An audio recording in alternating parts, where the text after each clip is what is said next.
J'aimerais entendre quelqu'un qui parle à Dieu. J'aimerais entendre quelqu'un qui parle à Dieu. Seigneur, nous te prions. Seigneur, nous te crions. Seigneur, nous te prions. Ouvre le ciel pour nous. Exauce à nos prières ce soir. Nous avons besoin de toi. Ce frère a besoin de toi.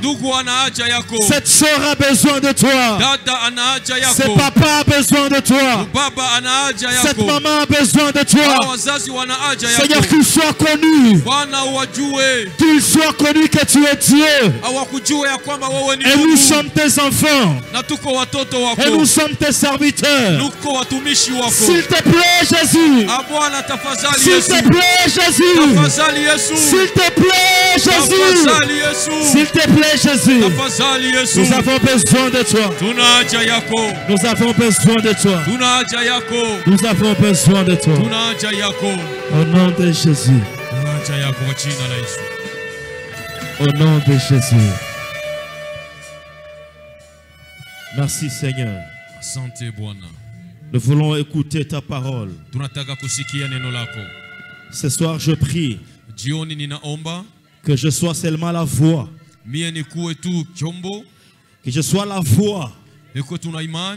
Et que toi tu sois la parole. Que la voix et la parole travaillent ensemble. Et c'est là au nom de Jésus. Et c'est là au nom de Jésus. Nous t'acclamons car tu le mérites. Nous poussons des cris de joie à toi car tu le mérites. Nous faisons le milieu à Jésus car il le mérite. Il le mérite. Au nom de Jésus. Amen. Amen. Et pendant que nous sommes en train de nous asseoir, nous allons profiter de lire la parole de Dieu. Je suis dans Exode.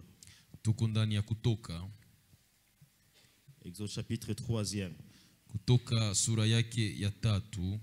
Nous lisons du 1er au 5e verset. Tunaanza aja yake ya kwanza hadi ile ya 5. Exode chapitre 3e du 1er au 5e verset. Kutoka sura yake ya 3 moja hadi 5. Je lis pour nous tous au nom de Jésus. Nasoma kwa ajili yetu sote kwa jina la Yesu. Je disais, je lis pour nous tous au nom de Jésus. Nasema naomba kwa ajili yetu kwa jina la Yesu. L'ange de l'Éternel lui apparut dans une flamme de feu. Basi huyo Musa alikuwa akichukua kundi. Exode chapitre 3 verset 1 à 5. Kutoka sura 3 aya ya kwanza hadi 5. Ouais. L'ange de l'Éternel lui apparut dans une flamme de feu au milieu d'un buisson. Malaika wa Bwana akamtokea katika mwali wa moto uliotoka katikati ya kijiti. Moïse regarda et voici le buisson était tout en feu et le buisson ne se consumait point. Akatazama na kumbe kile kijiti kikawaka moto nacho kijiti akiteketeye. Moïse dit. Musa akasema. Soulignez très bien, c'est Moïse qui dit. Tia kistari pale kwenye Musa anasema. Je veux me détourner pour voir. Nitageuka sasa niyaone. Quelle est cette grande vision? Maono haya makubwa. Pourquoi le buisson ne se consume point? Na sababu kijiti hiki hakiteketei. L'Éternel vit. Bwana alipoona qu'il se détournait pour voir. Ya kuwa amegeuka ili atazame. Et Dieu l'appela du milieu du buisson. Mungu akamwita kutoka katikati ya kile kijiti. Et dit Moïse, Moïse. Akasema Musa, Musa. Et il répondit mais voici. Akasema mimi hapa. Le dernier verset, le verset 5e. Aya ya 5. Dieu dit. Naye akasema. N'approche pas d'ici. Usikaribie hapa. Ôte tes souliers de tes pieds. Vua viatu vyako miguuni mwako. Car le lieu sur lequel tu te tiens. Maana mahali hapo unaposimama. Est une terre sainte. Ni nchi takatifu. Je suis dans Actes des Apôtres chapitre 28. Matendo ya mitume 28. Nous lisons du 1er au 3e verset. Tunasoma aya yake ya kwanza mpaka ule wa 3. Actes chapitre 28 du 1er au 3e verset. Matendo ya mitume 28 moja hadi 3. Je lis au nom de Jésus. Soma kwa jina la Yesu. Après nous être sauvés, tulipokwisha kuokoka, nous reconnûmes que l'île s'appelait Malte. Ndipo tulipojua ya kuwa kisiwa kile chaitwa Melita. Le barbare nous témoignèrent d'une bienveillance peu commune. Wenyeji wakakifanyia fadhili zisizokuwa za kawaida. Ils nous recueillirent tous. Kwa maana waliwasha auprès d'un feu. Kwa moto wakawapokea wote. Qu'ils avaient allumé parce que la pluie tombait et qu'il faisait grand froid. Waliwasha kwa sababu ya mvua iliyonyesha na kwa sababu ya baridi. Le dernier verset. Ya mwisho. Paul ayant ramassé un temps de broussailles. Paulo alipokuwa amekusanya mzigo wa kuni et l'ayant mis au feu. Na kuweka motoni. Une vipère. Nyoka akatoka. La version française dit, d'autres versions disent un serpent. Ingine tafsiri nasema nyoka. Une vipère en sortit par le feu de la chaleur et s'attacha à sa main. Que Dieu bénisse sa parole. Amen. Nyoka akatoka kwa ajili ya ule moto akamzongazonga mkononi ni neno la Bwana. Nous bénissons le Seigneur. Tunambariki Bwana. Lui qui vient d'ouvrir ses deuxième jour. Ambaye anatufikisha siku ya pili. Et nous sommes là. Na tuko tayari hapa. Dans ce cadre de ce séminaire. Tuko mali hapa kwa hii semina. Et nous sommes très reconnaissants à l'égard de Dieu. Na tuna moyo wa shukrani kwa watumishi wa Bwana. Lui qui a fait ce qu'on soit ici aujourd'hui. Walifanya tuwe hapa leo. Et je suis très très très béni. Na nimebarikiwa kabisa. Pour ceux qui sont là pour la première fois. Ambao ndio mara ya kwanza wanafika. Je réponds au nom de Patrick. Naitwa kwa jina ya Patrick. Je viens de la 8e Sepak La Source. Anatokea kanisa Lamba 8 Sepak La Source. Je suis un des serviteurs de Dieu. Ni mmoja wa watumishi wa Mungu mahali pale. C'est pour moi un grand privilège d'être ici. Ni neema kubwa kuwa mahali hapa. Nous sommes nés dans cette église. Amezaliwa ndani ya kanisa hilo. J'ai passé mon temps de l'écodime ici. Alipitisha ekodime yake hapa. C'est à peine que je venais de me rappeler de tous les souvenirs. Ndio sasa nimekumbuka yale yote yaliyopita. Avant qu'on a la source, maman nous amenait ici qu'on était enfants. Mbele tulikuwa la source, mama alituleta hapa kwa kuweza kuomba Mungu. Et je suis très content de passer ici. Na mimi nafurahi sana kuwa mahali hapa. Étant déjà adulte et majeur. Na nikisha kuwa mtu mzima. Merci beaucoup au Cordon. Asante sana kwa Cordon. Merci à toute l'équipe qui travaille autour de lui. Asante kwa wote ambao wanafanya kazi nyuma yake. L'organisation de l'église. Wa kanisa nzima waandalizi. Qui a placé sa confiance en notre petite personne. Ambao walinipatia mimi tamani kukua. Alors permettez aujourd'hui que je vous parle de bénéfices de la présence de Dieu. Alors nitazungumzia juu ya faida ya uwepo wa Mungu. Et nous allons aller à l'école du buisson ardent pour apprendre sur les bénéfices de la présence de Dieu. Atengilia kwenye shule ili tuweze kuzungumzia juu ya faida ya uwepo wa Mungu. Le buisson ardent de Moïse va nous enseigner quels sont les bénéfices de la présence de Dieu. Haya ni hatua za Musa ambazo alipitia zitatufundisha ni nini ndio faida ya uwepo wa Mungu. Mais avant que je n'aille plus loin, je voulais vous préciser une chose. Ambele niingilie kilindini ndawahakikishia jambo fulani. La présence de Dieu a de bénéfices énormes. Yani uwepo wa Mungu una mafaida nyingi. Comme je l'ai dit hier, c'est la garantie de notre marche avec le Seigneur. Kama nilisema jana ni uhakika ya kutembea kwetu pamoja na Mungu. En d'autres termes, c'est la preuve. Mwingine namna ni uonyesho qui peut rassurer que nous marchons avec le Seigneur. Ambao inaweza kutuhakikishia ya kwamba tunatembea pamoja na Bwana. Et l'histoire ou le texte que nous venons de lire. Na hadithi ambayo tunatoka kusoma. De Exode chapitre 3. Ile kutoka sura yake ya 3. Ça relate l'histoire de la rencontre de Dieu et Moïse. Inatuzungumzia juu ya habari ya Musa kukutana na Mungu. Et dans le plan de Dieu, Dieu veut sauver Israël. Na ndani ya mpango wa Mungu anataka aokoe Israeli. Mais Dieu cherche un homme. Mungu anatafuta mtu par qui il va passer afin de commencer à sauver Israël. Ambaye atapitia mbele ya kuanza kuokoa Israeli. Et le choix de Dieu tombe sur la personne de Moïse. Na uchaguzi wa Mungu ukamwangukia Musa. Et ici nous sommes sur la montagne dite montagne d'Oreb, et pour les autres plus tard on appelle ça le Sinaï. Hapa tuko kumlima wanaita mlima Oreb, wengine wanasema ni mlima Sinai. Et Dieu se décide de visiter Moïse, ou alors la présence de Dieu. Dieu se décide de traverser par un buisson afin de parler à Moïse. Mungu ameamua mwenyewe aweze kupitia kwa uwezo wake mbele ya kuweza kuongea pamoja na Musa. La Bible relate que Moïse était un berger. Anatuzungumzia kwamba Musa alikuwa mchungaji. Et son plus grand travail était de paître le brebis de son beau-père Jéthro. Na kazi kubwa yake ilikuwa ni kuchunga kondoo za baba yake Yethro. Et Moïse allait sur cette montagne afin de paître le brebis comme d'habitude. Musa alikuwa akienda kule kwenye mlima kama vile kawaida yake kwenda kuchunga kondoo. Moïse allait toutes les fois à Horeb afin de paître le brebis de son beau-père. Ana kila mara Musa alikuwa akipita huko kwenda kwa kutunza kondoo za baba yake. Je pense que Moïse connaissait très bien ces lieux et il maîtrisait très bien ces lieux. Anaelewa kwamba Musa alikuwa anajua eneo hili na alikuwa ameshikilia kabisa. Ces lieux n'étaient pas étranges ou nouveaux pour Moïse. Hiyo nafasi ya kukuwa mpya kwa Musa. Un jour, siku moja, un jour, siku moja, dites après moi un jour. Nasema nyuma yangu siku moja. Dites après moi un jour. Sema siku moja.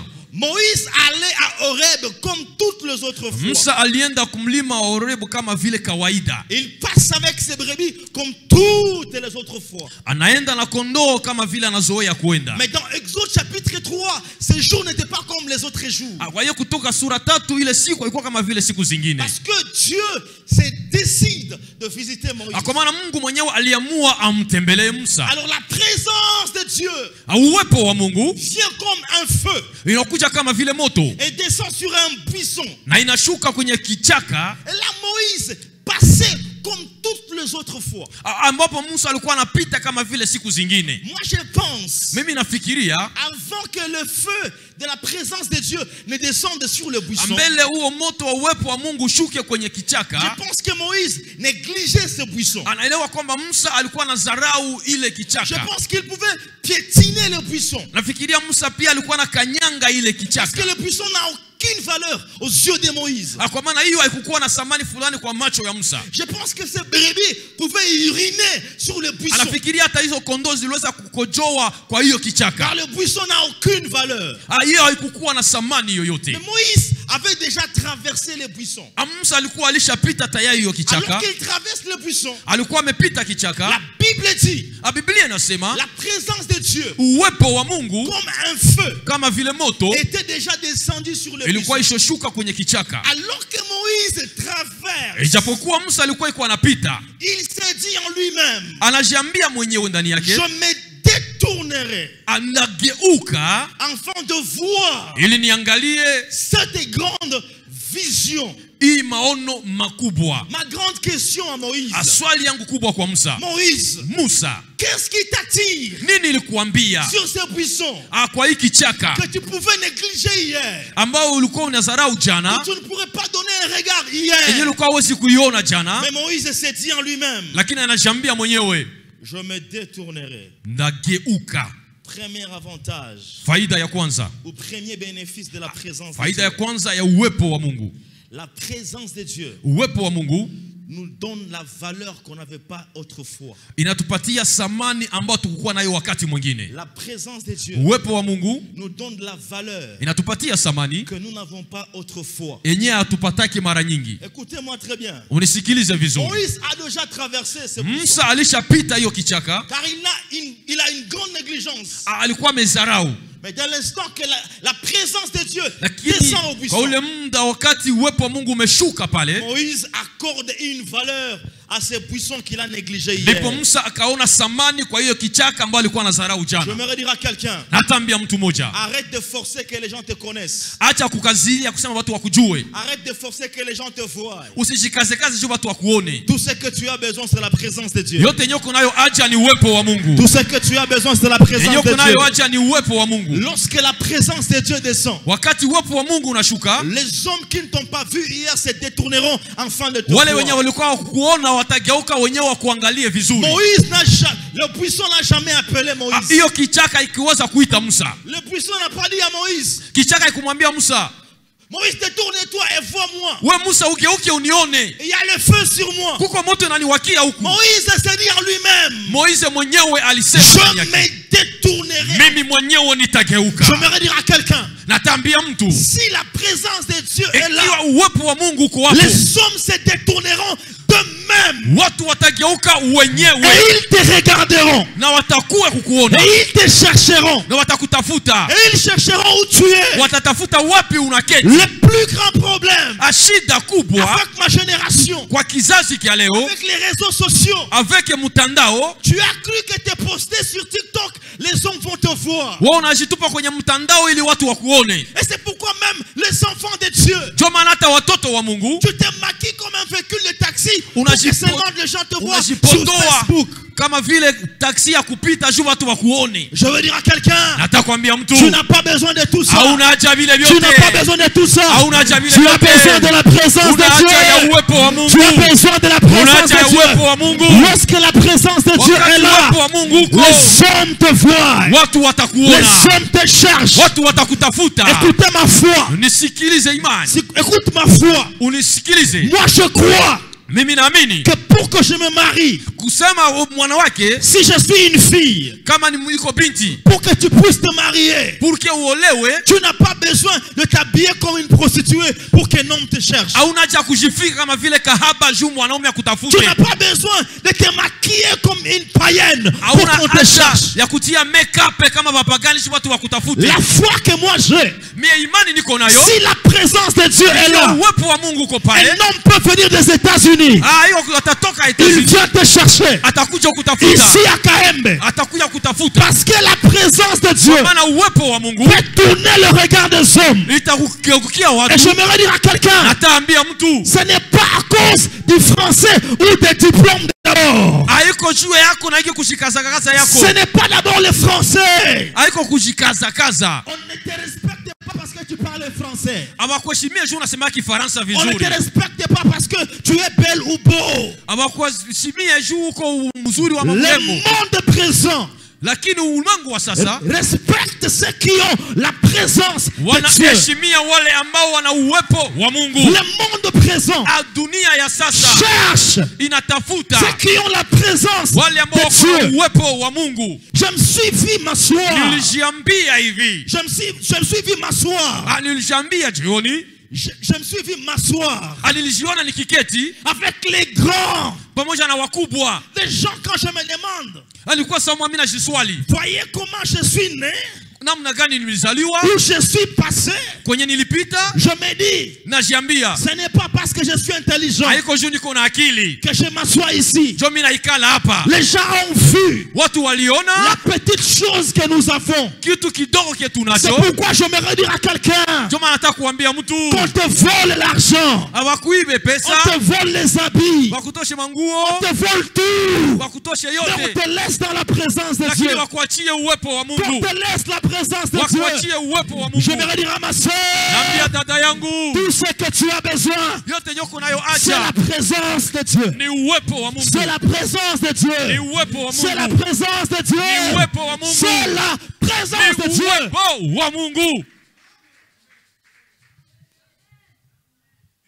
Je me rappelle, il y a quelques mois passés, presque une année passée, je vois un appel. Le numéro qui m'appelle, c'est un numéro Vodacom. Quelqu'un qui parle très bien français. Et du coup, il me dit, c'est le docteur Denis Mukwege. Oh, vous savez, les réflexes que j'ai eu, j'ai regardé ma petite vie. Niliangalia maisha yangu ile kidogo. J'ai vu la grande vie du docteur Denis Mukwege. Nikaona maisha makubwa ya Dr. Mukwege. Et qu'est-ce qui peut faire à ce que je reçoive l'appel de ses papas? Kasema nini njoo inasababisha kusema nipate apele yake. Après il me dit, shakaniambia, ton pasteur votre berger m'a donné ton témoignage. Kanambia mchungaji wako alinipatia ushuhuda yako. Et on a une grande convention chez nous à l'église. Na tumepatana kwa kanisa letu. On souhaiterait que tu sois un des 3 orateurs qu'on a invités. Tukakupanga uko miongoni mwa watatu wetutalika wa kutumika. Il me dit le premier nom de l'orateur qui sera là. Akasema wa kwanza mwenye atakuwa mhubiri, c'est le révérend Peter Schmidt. Itakuwa ni Reverend Peter. C'est un des grands prédicateurs de la France aujourd'hui. Ni mmoja wa wahubiri wakubwa wa Faransa. Ceux qui sont habitués à MCI, ils connaissent ses papas. Wanaojua ile masiri wanamjua yeye. Moi c'était un prédicateur de rêve quand j'étais encore tout jeune. Mimi nilikuwa tu mhubiri wa ndoto wakati nilikuwa kijana. Le docteur Peter, le révérend Peter Schmidt, hein? Reverend Peter Schmidt, c'est mon prédicateur de rêve. Yeye ndiye alikuwa mhubiri wangu wa ndoto. Quand j'étais jeune dans le ministère, c'est de lui que je rêvais être.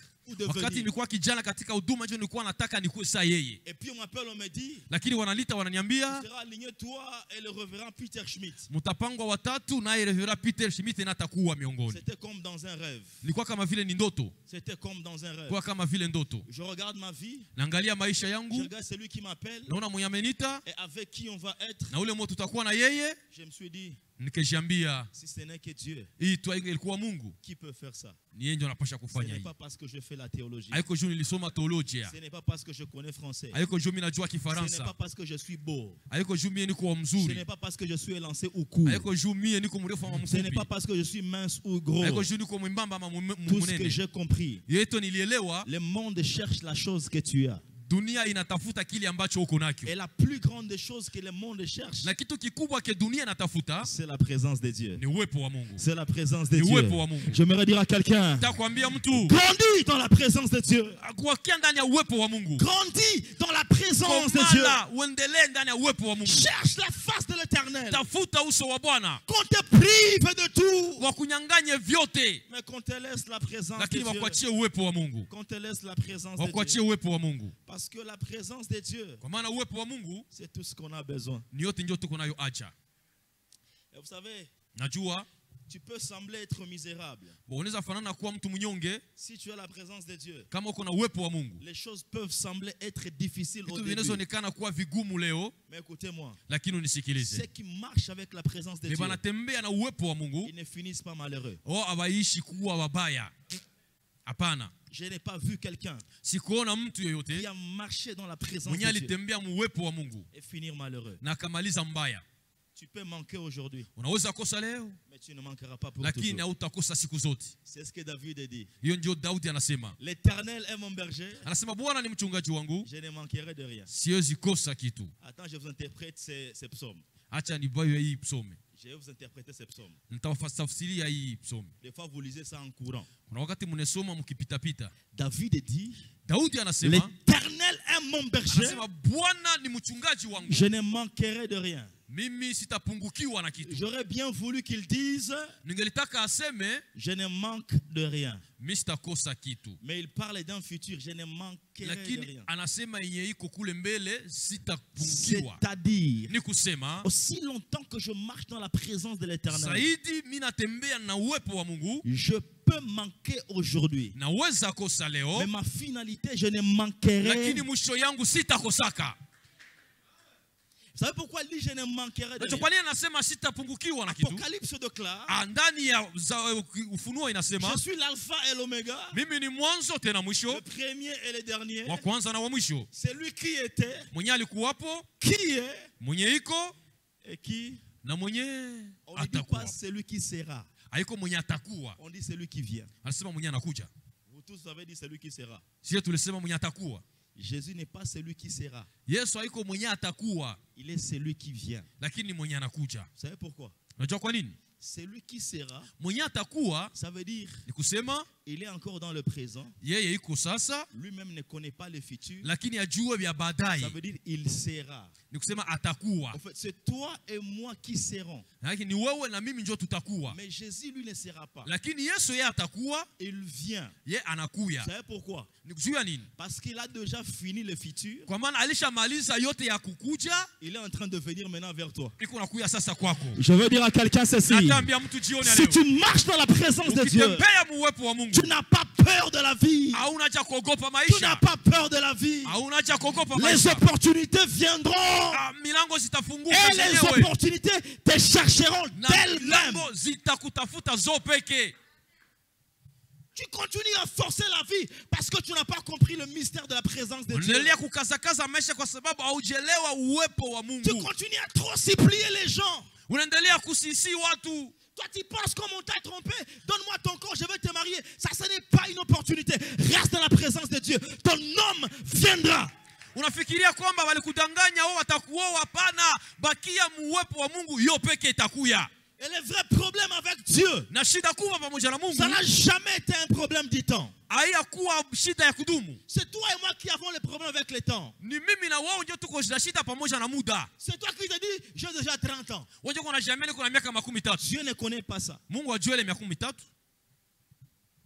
Lorsqu'il t'a fait la promesse, wakati alikupatia ahadi, il n'avait pas vu la montre. Akuangalia ni le calendrier. Na kuna kalanda. Dieu n'a pas de montre ni de calendrier dans son salon. Yeye ana makalanda, ana na mamontre. C'est toi et moi qui avons des montres ici et des calendriers. Sinjo tuko navyo hapa, montre zile na makalanda. Mais le problème c'est parce que lorsque Dieu t'a fait la promesse, toi tu as vu la montre. Shida ni kwamba wakati Mungu alikuahidia, wewe kaona mara moja montre. Et c'est pourquoi tu penses que ça traîne. Ndio maana unafikiria kwamba binakawia. Dieu n'a pas vu de montre. Mungu yeye kuangalia montre. Vous savez ce que Dieu a vu? Unajua yenye Mungu aliangalia? Dieu a vu ceux qui vont demeurer dans sa présence. Mungu aliona yenye itakawia ndani ya uwepo wake. Ceux qui vont demeurer dans sa présence. Bale benye batakawia mu uwepo wake. Ce sont eux qui jouiront de tous les biens. Ndio benye batafaidia mazuri yote ya Mungu. Noé appelle tous les animaux. Noa anaita nyama zote afin que les animaux viennent entrer dans l'arche. Ili waje waingie ndani ya safina. Moi je pense s'il a appelé les animaux à 6 heures juste. Ikiwa lita manyama na saa 6 kamili. Imaginez quel est le premier animal qui est entré dans l'arche. Ufikirie nyama gani ndio iliingia kwanza ndani ya safina. Dites-moi un peu, vous pensez quel animal? Unafikiria nyama gani ya kwanza iliingia msafina? L'animal qui court vite qui yenye nakimbia zaidi ni ya wapi? Je crois l'antilope. Papa dit l'antilope. La gazelle, l'Autriche. L'Autriche. Le léopard. Et tous les autres animaux. Na zingine manyama zote. Mais dites-moi. Lakini uniambi. La tortue est entrée à quelle heure? Kobe iliingia saa ngapi? Moi je crois que si l'arche devait se fermer à 18h. Il est arrivé à 18h et le corbeau, la tortue pardon n'est pas encore là. Mais imaginez tous les animaux qui traversaient la tortue. À 6h la gazelle passe. La tortue est toujours là. Moi, je pense qu'on s'est moqué de la tortue. À 8h l'Autriche passe. À 10h le léopard passe. À 11h le capi va passer. La tortue est toujours sur la route. Maintenant vers 18h, tous les animaux viennent dire à Noé. Papa, depuis 6 heures on est ici. Nous sommes déjà ennuyés de cette arche. Pourquoi on ne part pas? Noé va regarder. L'Autriche et tout. Vous savez le problème c'est pas moi. Venez, je vous montre les vrais problèmes. Le problème c'est la tortue. C'est pas encore entré. Vous savez, le problème ce n'est pas Noé. Le problème c'est celui qui a dit tous les animaux entreront dans l'arche. Ça veut dire le problème ce n'est pas la lenteur de la tortue. Le problème, malgré ma lenteur, Dieu a dit même moi je vais entrer dans l'arche. Je veux dire à quelqu'un, Dieu ne va pas fermer la porte de bénédiction si tu n'es pas encore béni. Les mariages ne vont pas finir si ton mariage n'est pas encore arrivé. Les parcelles de Goma ne vont pas finir si tu n'as pas encore chez toi. Je vais exagérer et dire ceci. Le robinet de l'onction ne va pas se terminer si tu n'as pas encore ton onction. C'est pourquoi le problème, c'est de demeurer dans la présence de Dieu. Que ça prenne le temps ou pas, je demeure dans la présence de Dieu. Que ça vienne ou pas, Dieu a dit, même moi aussi, j'aurai ma part, même si ça vient en retard. Et ce que j'aime avec Dieu, dans ses méthodes de fonctionnement, ce qu'il fait à la fin, il le fait bien que ce qu'il a fait au début. Dans la méthode de fonctionnement de Dieu, ce qu'il fait à la fin, il le fait bien que ce qu'il fait au début. C'est pourquoi il vaut mieux la fin d'une chose que son commencement. Ça veut dire, ce n'est pas celui qui est parti avant toi qui est meilleur. Dieu prend tout son temps afin de bien travailler ce qu'il te réserve à la fin. Tu sais pourquoi est-ce que Dieu a traîné ton mariage jusqu'ici? Tu sais pourquoi? Va chez toi à la maison. Wende nyumbani kwenyu. Ou chez les voisins. Mama kwa majirani. Cherche un papa des années 2000 en descendant 97, 98 jusqu'à 80 là-bas. Uangalie baba kwa njia miaka 2000 kupanda kuendelea. Demande-lui son album photo. Umuulize kupatia albumu yake ya picha. Dis-lui qu'il te montre ses photos de mariage. Akuoneshe picha ya harusi zake. Tu vas te rendre compte qu'il aura même honte. Wopeke kwanja atasikia haya ile mafoto. Juu ya nini? Car à leur époque les femmes s'habillaient le moustiquaire pas le voile. Wakati yao wanawake walikuwa wanavala moustiquaire. Hapana robe ya mariage za leo. Et puis tu vas demander qu'on te montre les photos du marié. Unataka kuonesha hasa mapicha ya walungaji. Tu vas voir la veste de man, c'est la veste de 3 personnes concentrées dans une personne. Ou c'est la veste d'une personne. Ni kazaka inaweza vala watu tatu, njoo yenyewe peke kwa navala. Mais aujourd'hui, lakini leo, il y a des voiles. Leo kuko mavoile. Il y a des voiles aujourd'hui. Kuko mavoile leo. Il y a des vestes aujourd'hui. Hakuna makazaka leo. Certains de l'ancien temps ont tendance à vouloir refaire le mariage parce que les bonnes choses sont aujourd'hui. Mais balifanyaka zamani, wanapenda wafanye leo kwa maana ya mzuri vinakuwa leo. J'aimerais dire à quelqu'un, c'est que Dieu te réserve. C'est plus grand que tu n'imagines. C'est plus grand que tu ne penses. Tout ce que je t'exhorte aujourd'hui, reste dans la présence de Dieu. Reste dans la présence de Dieu. Et tout ce que tu cherches à l'extérieur, ça se trouve en toi. Le problème c'est seulement le temps de la manifestation de ce que Dieu a mis en toi. Shida ni wakati ya kudhihirishwa kwa Mungu alitia ndani yako. En fait,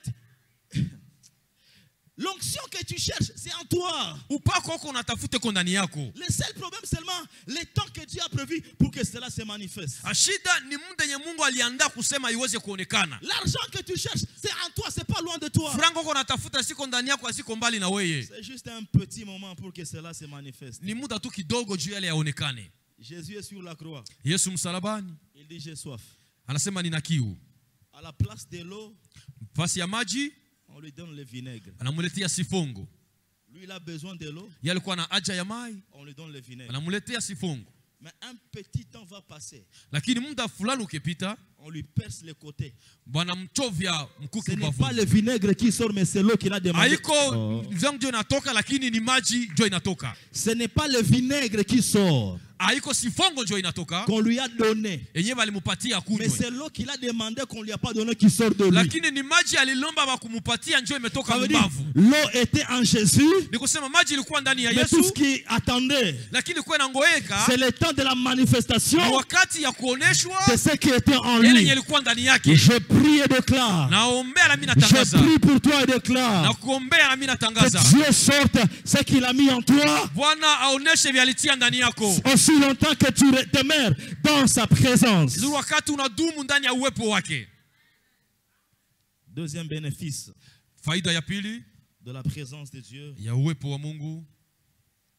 C'est l'autorité spirituelle. Ni mamlaka ya kiroho. La présence de Dieu nous donne l'autorité spirituelle. Uwepo wa Mungu unatupatia mamlaka ya kiroho. L'autorité spirituelle. Mamlaka ya kiroho. Alors que Moïse japokuwa Musa vient de traverser le buisson. Amevuka hiyo kichaka. Une voix va sortir du buisson. Anaona kule ndani ya kichaka. La voix va sortir. Anasikia sauti inatoka ndani ya kichaka. Moïse, Moïse. Musa, Musa. Ôte tes souliers. Tosha viato yako. Un buisson qui ne pourrait rien faire à Moïse avant. Kilikuwa kilifanyizia Musa kitu mbele. Ce buisson commence à donner à Moïse des ordres. Lakini le kichaka inaanza kumpatia Musa masharti. Moïse enlève les souliers. Musa tosha viato. Moïse fait ceci. Musa fanya hivi. Écoutez. Sikia. Le deuxième bénéfice de la présence de Dieu. Faida ya pili ya uwepo wa Mungu. Au-delà de la valeur. Zaidi ya ile samani. La présence de Dieu nous donne l'autorité spirituelle. Uwepo wa Mungu unatupatia mamlaka ya kiroho. Les démons te résistent parce que la présence de Dieu n'est pas encore là totalement. Pepo zinakatalia kwa maana uwepo wa Mungu bado haujakuwa ndani yako. Je me rappelle un jour on part prier pour quelqu'un. Siku moja tunaenda kuombea mtu fulani. Et ce jour-là j'étais très énervé. Ile siku natukaa sire nilipandaka sana. Jusqu'à ce que j'ai appris à commencer à chercher Dieu autrement. Ndipo sasa nikajifunza kutafuta Mungu namna mwingine. On part prier pour une sœur qui était tourmentée par les démons. Tunaenda kuombea dada ambaye alikuwa amepakwa na mapepo. On nous appelle pour aller prier pour elle. Wanatuita kwenda kumwombea. On a commencé à prier. Tunaanza kuomba. On a commencé à prier. Tunaanza kuomba. Plus on continue à prier. Zaidi tuko tunaomba. Plus on s'est fatigué. Zaidi tuko tunachoka. Et plus les démons se moquaient de nous. Zaidi pepo zinatuchekelea. Nous arrivons jusqu'à 18h. Tunafika mpaka saa 12 ya On jioni. n'avait pas le programme de dormir là-bas, on s'est décidé de dormir. Hatukuwa na programu ya kulala kukesha, tukakesha. On a commencé à prier. Tukaendelea Le kuomba. matin on arrive, les démons sont toujours là. Tunafika asubuhi, pepo tu ziko pale. On se dit peut-être on doit changer d'équipe. Tukajambia kose tubadilishe timu. On renforce une autre équipe. Tunaleta ingine timu. On nous a libérés nous. Wasie wakatutosha. On est parti chacun dans ses vacations. Kila mtu akaingia mkazi zake. On s'appelle vers 12h. Qu'est-ce qui se passe là-bas? Tunaitana tena saa 6, nini naendelea kule? L'équipe qu'on a renforcée, elle est tellement fatiguée qu'elle n'est plus capable de faire quelque chose. Kipe yenyewe walileta ikajikuta kuchoka na hii afanya On a taki. été obligé de changer l'équipe pour la 3e fois. Wakakubali tena wabadilishe timu kumara ya tatu. Et enfin le soir, on se décide tous d'être là. Ambele asa John tukamua sote tuwe On pale. se rencontre au moins autour de 18 personnes. Tukajikuta sote watu 18. Priant pour un démon pendant 2 jours. Tukaombea pepo moja muda wa siku 2. Et jusqu'à ce qu'à la fin, on a abandonné. Mpaka mwisho tukaacha. Parce qu'on se disait, ces démons sont très difficiles. Tukajambia pepo hii ni ligugu hii. Un peu plus tard, j'ai compris.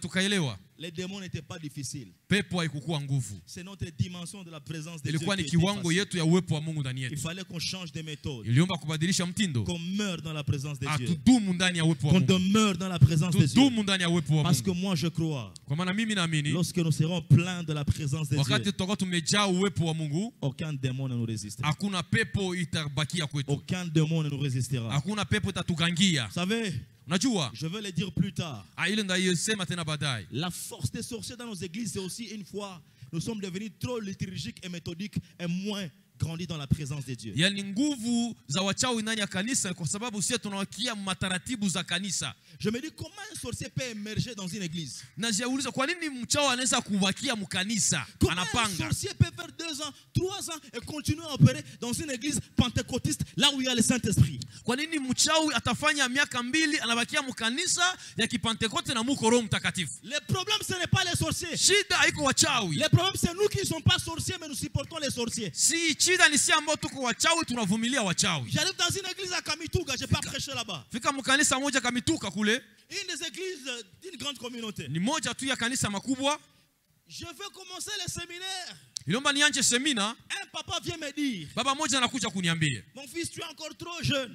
Kijana wangu uko kijana sana. Et je vois que tu n'es pas encore marié. Naona kwanza anauya oa. Ici on mange les serviteurs. Huko wanakulaka watumishi. Il y a 4 pasteurs qui sont morts ici, on les a mangés les sorciers de cette église. Kuna mapasta 4 wachawi wa kanisa walibapekenya. Et alors toi, Sasa wewe, garde-toi. wewe usichunge tu. Quelqu'un qui t'invite ne parle pas. Mwenye anakuita kwake Quelqu'un usiende. qui t'amène ça ne prend pas. Wanakuletea kitu Et puis sichukue. moi je dis à ce papa, Mimi nikamwambia ule toi baba, tu n'es pas sorcier. wewe uko mchawi? Il dit non, je ne suis pas sorcier. Asi hapana, mimi siko mchawi. Je lui ai dit tu es sorcier. Kaambia wewe ni mchawi. Je sais pourquoi. Kwa nini? Tu es plus que même le sorcier parce que tu n'es pas sorcier mais tu supportes les sorciers et tu fais les témoignages et la propagande des sorciers. Nasema uko zaidi ya mchawi kwa sababu wewe unavumilia mchawi na unafanya kampani ya mchawi. Je pris une colère. Anikasikia hasira. Comment les sorciers peuvent manger tout un serviteur? Namna gani wachawi wanaweza kukula mtumishi mzima? Et vous faites 4 ans, 5 ans avec eux, ils ont bouffé un homme de Dieu. Na miaka 4, miaka 5 mko nao na wanakula watumishi wa Mungu. Non, ça c'est dangereux. Hapana, hiyo ni hatari. Moi, je dois arrêter ça. Mimi ndasimamisha hiyo. J'ai fait une preuve de foi. Nikaonesha tendo ya imani. Parce que je savais comment j'étais. Kwa maana nilijua niko namna gani. Depuis ma vie, batakunyonga huku. Je commence un séminaire sur la sorcellerie pendant Nikanja semene juu ya uchawi. C'était pas ça l'enseignement. Haikukuwa njoo mafundisho. J'arrive au dernier jour. Nafika siku ya mwisho. Je fais un appel. Nanja kuita watu. Le Seigneur me donne une force spirituelle. Bwana anipatia nguvu ya kiroho. Il dit celui qui sait qu'il est sorcier. Nasema mwenye anajua keko mchawi. Il a déjà goûté à la sorcellerie. Na alishakugusa uchawi. Ou il sait qu'il fait la sorcellerie mais peut-être inconsciemment. Ama anafanya uchawi bila kujua. Qu'il vienne ici. Akuya pambele. Je veux prier pour lui. Ndamwombea. Je vis 4 femmes et 5 papas venir d'abord. Nikona wanawake 4 na wababa 5 wanakuja kwanza. Et beaucoup d'enfants de l'école venir devant. Na watoto wengi wa kole kodime wanakuya. Au moins 20 personnes devant moi. Watu 12 mbele yangu. Tous sorciers. Wote wachawi. Comme la sorcellerie a besoin de preuves. Kama vile uchawi inataka kukionyesho. Je voulais écouter les témoignages. Penda nisikilize maushuhuda. Là même sur la chair. Pale kumazabao. Je prends une femme. Nakamata mwanamke mmoja. comment tu sais que tu es sorcier? Unajua namna gani wewe ni mchawi? On me dit, papa, Sema baba, j'ai 58 ans d'âge. niko na miaka 58. Depuis 3 ans, je suis sorcier. Tangu miaka 3 mimi ni mchawi. J'ai déjà bouffé. Mimi nishakula kula. Et tu es à l'église? Na uko mkanisa? Oui, je suis à l'église. Ndiyo niko mkanisa. Nous avons commencé une prière de délivrance. Tukancha maombi ya ufungulivu.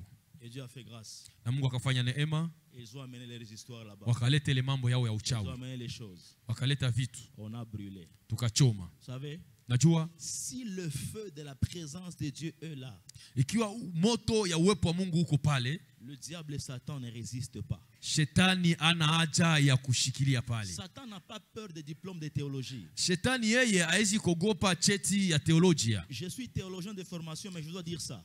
Mimi niko teolojia mwenye amejifunza kabisa. Le diable n'a pas peur de tous les diplômes que nous connaissons et les versets que nous connaissons. Shetani haezi ogopa vyeti vyote tunavyo na maujuzi yetu yenye tuko na maverse.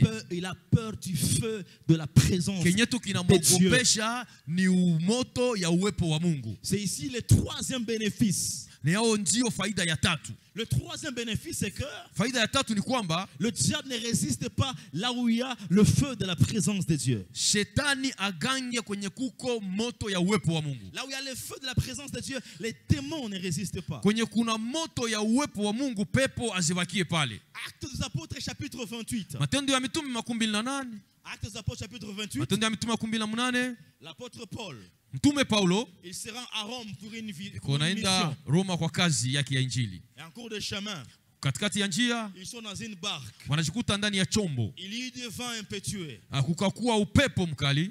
La barque va se déchirer et chavirer. Hiyo chombo ikapasuka katikati. Et la Bible déclare qu'ils vont se sauver Biblia inasema alitaka kujiokoa dans une île qui était juste à côté. Wakaenda kukamlima kidogo kako ngambo pale. L'île s'appelait Malte. Ilikuwa inaitwa Mata. Et quand ils arrivent dans l'île de Malte, walipofika kwa ile kilima ya Mata, la Bible déclare, Biblia inasema hivi, il se faisait très froid. Kulikuwa baridi kali. D'autres versions disent c'était pendant l'hiver. Wengine wanasema ilikuwa ni wakati ya hiver.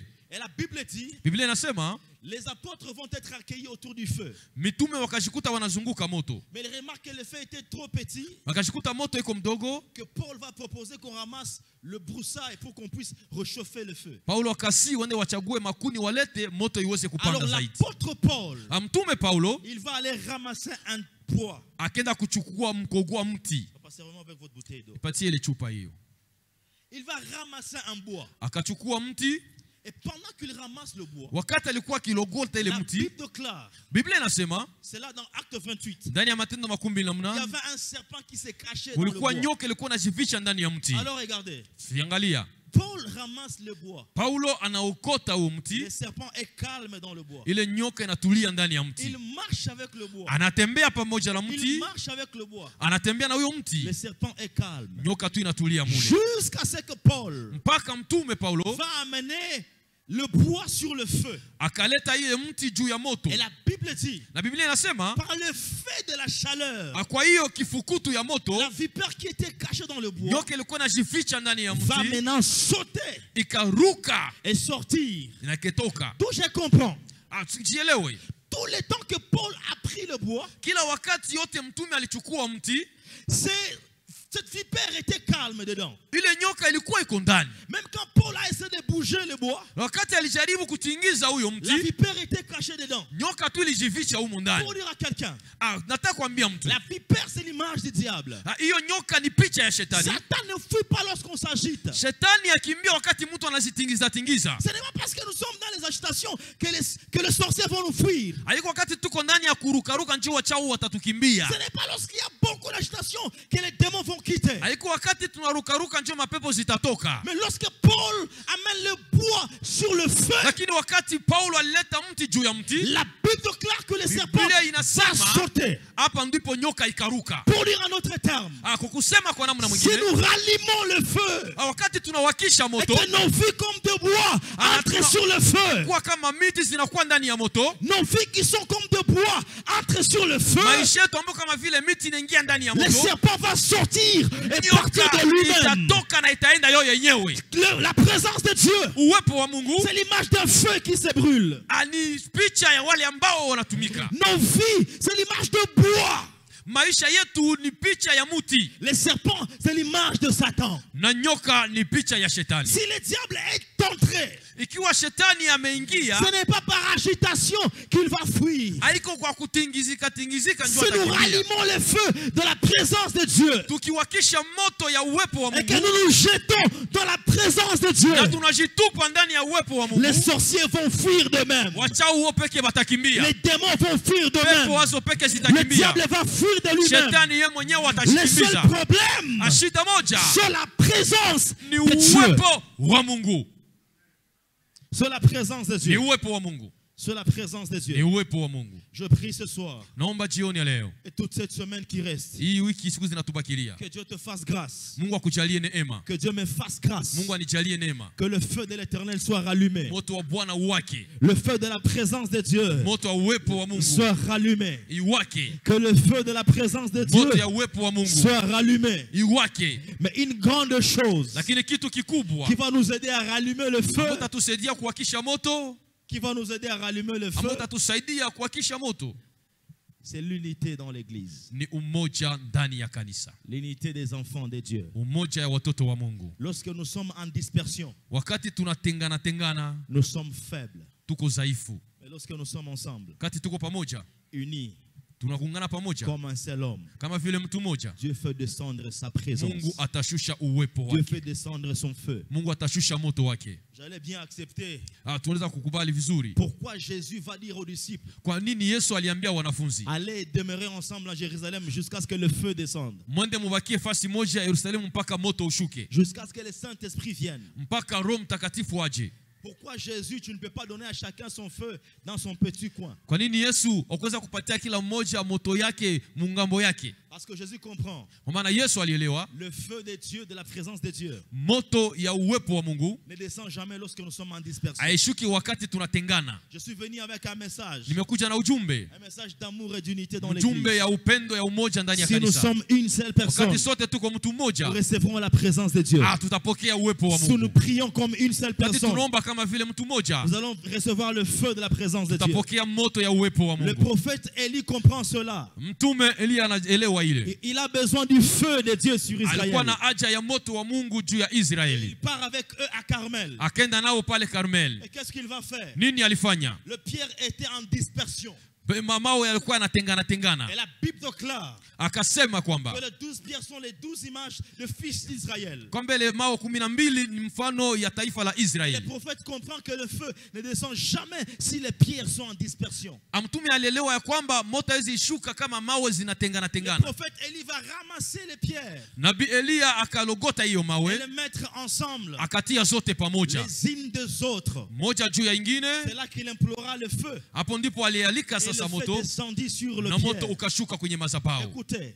Sikiliza. Le pierre, mawe, image d'Israël, ambao ni picha ya Israeli, le peuple de Dieu, ama taifa la Mungu, reçoivent le feu, inapokea moto, que si le pierre, ikiwa mawe, accepte, yanakubali, de se mettre ensemble, kukua pamoja, et non seulement se mettre ensemble, hapana tu kukua pamoja, le pierre doivent accepter, lakini mawe yatakubali, de se monter les uns sur les autres, ila moja sur les autres. Ipande juu ya ingine. Parce que pour fabriquer un hôtel, kwa maana kwa kutengeneza madhabahu, on doit mettre certaines pierres en bas, walitia zimoja chini, les autres en haut, zingine juu, et faire un stère de pierre. Bakafanya kitu kia mawe. Ça veut dire quoi? Kwa nini? Si ikiwa certaines pierres mawe zimoja n'acceptent pas azikukubali que les îles montent dessus, zingine zizipandie, il y aura pas de feu. Akungelikuwa moto. Il y aura pas de feu. Akungelikuwa moto. Ça veut tout simplement dire, ni kusema nini? à l'église, ndani ya kanisa, nous devons accepter labda kukubali l'autorité établie sur nous. Mamlaka imewekwa juu yetu. Les hommes de Dieu que Dieu a mis sur nous. Watumishi Mungu alitia juu yetu. Si nous voulons que le feu descende ici, tukitaka moto ushuke hapa, nous devons accepter. Lazima tukubali. Je suis à la chorale. Niko ndani ya kwaya. On l'a mis président de la chorale. Walitia kiongozi wa kwaya. Qu'il soit jeune que moi. Ambaye sote ni kijana kunizidia. Qu'il n'ait pas de moyens comme moi. Ama ana uwezo kunizidia. Si seulement on l'a établi mon président. Kama aliwekwa kwa kiongozi wangu. Je dois accepter qu'il soit sur ma tête. Mie tu ndakubali tu twende vile. Parce que si les pierres n'acceptent pas. Kwa maana mawe ingelikubali. De se mettre les unes sur les autres. Kujitia moja kwa ingine. Il n'y aura pas de feu. Akungelikuwa moto. Un des plus grands problèmes à l'église. C'est le refus de l'autorité. l'autorité. Ni kukataa mamlaka. Et c'est pourquoi il y a peu de puissance à l'église. Kuna uwezo mdogo kanisani. Dieu travaille en ordre. Mungu anatumika ndani taratibu. Et Dieu travaille selon l'hiérarchie. Mungu anatumika kufuatana na uongozi. Quelqu'un peut être moins âgé que moi. Unaweza kuwa wenda wewe ni mkidogo kunisidia. Quelqu'un peut être moins fort que moi. Unaweza kuwa wenda na nguvu mchache kunisidia. Mais si Dieu l'a établi sur moi, lakini kama Mungu alikuweka juu yangu, je dois l'accepter. Ni lazima nikubali. Et si je l'accepte, na kama nayakubali, la puissance de Dieu descend sur nous. Uwezo wa Mungu utashuka juu yetu. Et vous qui êtes sur nous, na nyie wenye mko juu yetu, écoutez vous aussi. Na nyie munisikie. Ce n'est pas que vous êtes des personnes indispensables. Haiko juu nyie mko watu wenye mugusiwe. Dieu peut te mettre sur moi, Mungu anaweza kutia juu yangu, mais ça ne veut pas dire que tu es autant fort que moi. Haikwambia kama uko na nguvu kunishindia. C'est par la grâce de Dieu que tu es établi sur moi. Ni neema tu Mungu anakuweka. Et si vous avez bien suivi la construction, anamkafuata vizuri ujenzi, s'il y a des constructeurs qui sont ici, vont comprendre ça. Wajenzi wakielewa hii, dans le méthode de construction, mfumo wa kujenga, quand on construit la fondation, wakati wanajenga msingi, on commence par les grosses pierres, wanaleta mawe makubwa makubwa chini, puis on met les petites pierres en haut. Kisha wanatia zidogo zidogo juu. Ça veut tout simplement dire, inataka kuongea nini? Tu peux être sur moi mais que je suis grand que toi en bas. Unaweza kuwa juu mimi niko mkubwa kushindia chini. Dieu peut te mettre mon responsable. Mungu anaweza kutia kiongozi wangu, mais je suis fort que toi et je suis en bas. Mais niko nguvu kuzidia na niko chini yako. Pour dire quoi? Nikusema nini? L'humilité au milieu de nous. Alikusema mipaka katikati yetu. C'est la clé de la puissance de Dieu. Ni funguo ya uwezo wa Mungu. C'est la clé de la gloire et de la présence de Dieu. Ni funguo ya utukufu wa uwepo wa Mungu. Ça veut dire nous devons nous accepter. Ni lazima tukubaliane. J'accepte la grâce de l'homme de Dieu. Il accepte ma grâce. Et la puissance de Dieu nous descend. Là où il n'y a pas l'unité, il n'y a pas de présence de Dieu. Là où les gens se critiquent entre eux, il n'y a pas de présence de Dieu. Là où la sœur a bien chanté, celui qui n'a pas chanté, il critique celui qui a chanté. Il n'y a pas de présence de Dieu. Si c'est lui qui a eu la grâce de nous prêcher aujourd'hui, qu'est-ce qu'il y a de problème si on dit gloire à Dieu pour lui qui nous a prêché? Et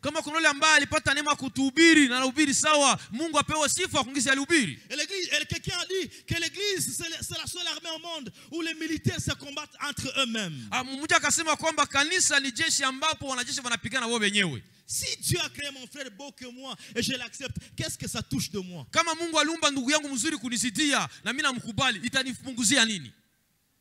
Si c'est lui qui a bien chanté aujourd'hui et que je l'accepte, qu'est-ce que ça fait de moi? Le plus grand problème, et c'est ce qui est même à la base de la disparition de l'onction, de la présence de Dieu au milieu de nous, c'est la division entre les peuples de Dieu.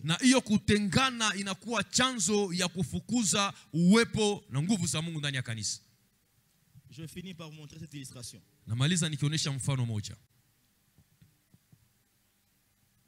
un papier mouchoir là-bas? Il est papier mouchoir. Non. Utilise ça, mets ça un peu sur ta tête. Plie ça comme ça. Ouais. Vous aussi vous mettez. Et moi aussi. Alors écoutez. Les disciples sont ensemble dans la chambre haute. Lui c'est Pierre. Moi c'est Jean. Lui c'est André. Le feu de la présence de Dieu, la Bible dit que chacun a reçu son feu sur la tête. Le Saint-Esprit était descendu comme de boules de feu chacun. Maintenant regardez les principes. Le feu est sur la tête de Pierre. Le feu est sur la tête de Jean. Et sur la tête d'André. C'est lui qui va dire à Pierre que le feu est sur lui, c'est Jean. Parce que lui, il est incapable de voir ce qui est sur lui. C'est lui qui dira à André que le feu est sur lui. C'est moi. Et c'est lui qui me dira qu'il y a le feu sur moi. Ce Pierre. Ça veut dire quoi? Si tu reconnais la grâce qu'il y a sur l'autre, on reconnaîtra la grâce qu'il y a sur toi. Si tu sais voir, tu sais apprécier. Tu sais apprécier ce que Dieu a donné aux autres. On appréciera aussi ce que Dieu t'a donné. Si tu sais remarquer, Dieu l'a béni avec une bonne voix. On remarquera que toi aussi tu es bon dans le service de protocole. Tu sais reconnaître que tu es un bon prédicateur. On reconnaîtra aussi que tu es un bon intercesseur. Parce que le principe de Dieu c'est quoi? Je reconnais ta grâce. On reconnaît ma grâce. La grâce qui ne se reconnaît pas, écoutez-moi très bien. Si tu ne sais pas apprécier les autres, on ne t'appréciera jamais. Il s'est bien habillé. Complimente ce qu'il a porté. Qu'est-ce que ça touche? Il a bien fait les choses aujourd'hui. On doit l'apprécier. Alléluia. Vous savez, le plus grand problème, c'est quoi aussi? C'est aussi ici. Papa Pierre, remettez votre truc. Petro, chukua kitu yako. Ça ni Petro. Petro. Ukimuita Petro après hapa tunakutenga. Kisha hapa vya Petro vineshia hapa. Alléluia. Amen. Écoutez maintenant. Usikiliza sasa. Le plus grand danger du ministère et de la vie. Hatari kubwa ndani ya huduma maisha. Si tu veux à toi-même, kama unashitaka wewe mwenyewe, commencer à reconnaître ta propre grâce. Kutaka kwanza kujua neema yako. C'est toi qui veux commencer à t'accepter. Unaanza kushikubali wewe. C'est toi qui commences à t'estimer. Unaanza kushikubali wewe. Regardez ce qui se passe. Ona nini inafanyika. Papa, arrête de regarder ma grâce, commence à regarder ta propre grâce. Usiangalie vyangu, usiangalie vyako. Cherche à la regarder. Angalia tu neema yako. Le grand problème c'est quoi? Shida kubwa ni nini? Lorsque tu commences à regarder ta propre grâce, kati unaanza kuangalia neema yako wewe mwenyewe, tu vas faire tomber cette grâce. Ile neema utaiangusha. Lorsque tu commences à toi-même t'apprécier, dans cette église, si je ne suis pas à la guitare, c'est que tu commences à faire tomber la grâce qui est sur toi. Dans cette église, si ce n'est pas moi qui offre, il n'y aura pas d'argent.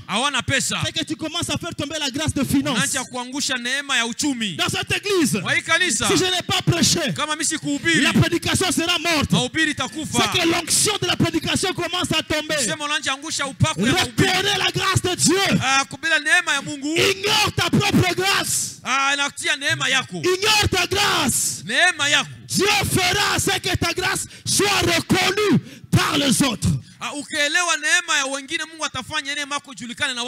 Je prie au nom de Jésus. Que Dieu nous remplisse de sa présence. Que Dieu nous remplisse de sa présence. Nous sommes debout dans la présence de Dieu. Nous allons prier. Nous allons prier. Nous allons prier. Tu vas lever légèrement tes mains en haut.